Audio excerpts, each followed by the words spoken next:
Ad Hoc Committee Chairman Rufo says a controversial opt-in provision will be removed from the proposed Bangsamoro Basic Law.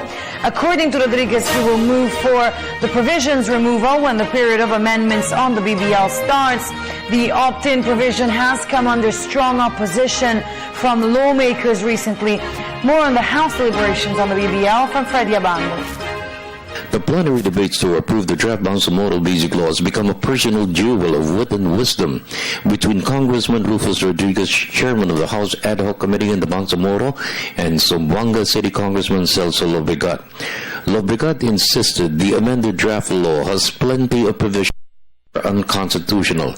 However, Rodriguez countered that all of the provisions raised by Lobregat before the ad hoc committee were addressed, which led to 58 amendments to include 8 involving the creation of offices in the Bangsamoro government, which are within the realm of those provided for in the Constitution.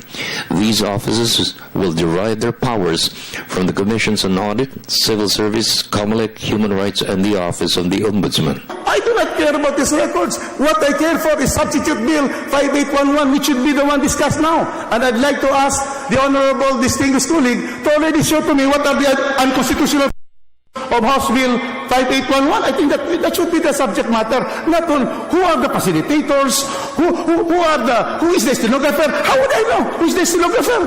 How will I know who are the ones who were given to by the stenographer? Then I should just therefore be already working with the OPAP. But we are a congressman, and the congressman will only deal on this matter.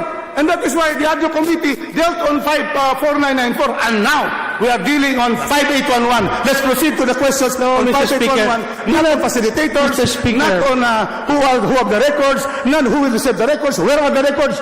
The Tuesday debate got hotter when Lobregat in that Rodriguez provide documents on the participation of the Malaysian government during the course of the peace talks between the government and the Moro Islamic Liberation Front in Kuala Lumpur.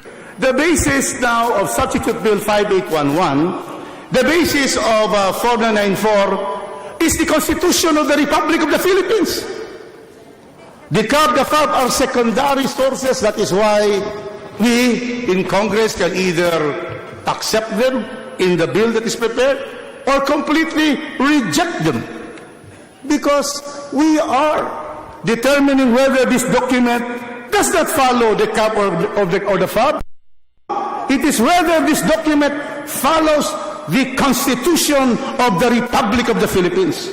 That is what it should be, Mr. Speaker.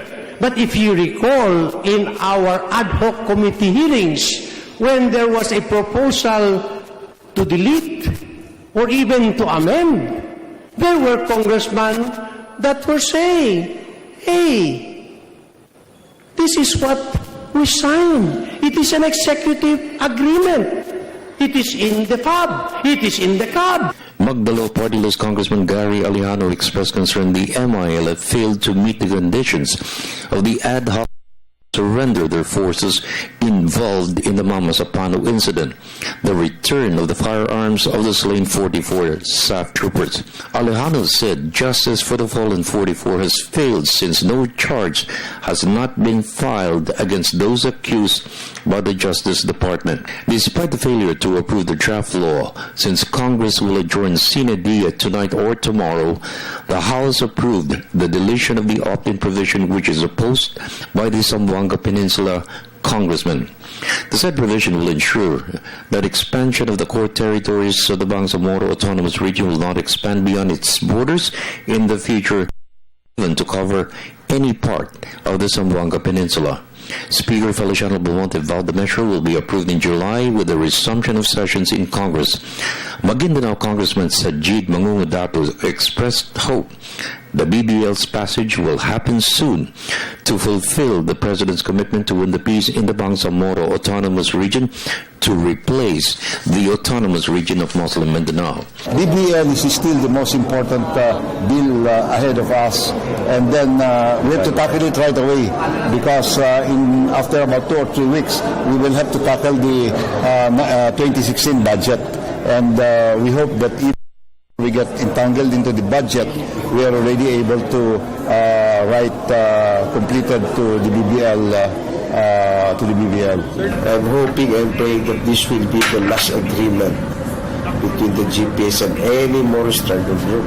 So, I'm very optimistic na sana makapasa to in consonance with our Constitution, with correlated with the Constitution. Kasi mahirap na may papasayan na lalabag sa batas. Diba? So, itong mga problema dito konti, yung devolution of power sharing, wealth sharing, which is okay naman yung wealth sharing. Pero nagkakaproblema to yung power sharing lang. At sa intervention ng IGR, Intergovernmental Regulation. So, nakikita ko dito, titingnan natin kung anong version ng Senate. For the People's Television Network, this is Freddie Abando reporting.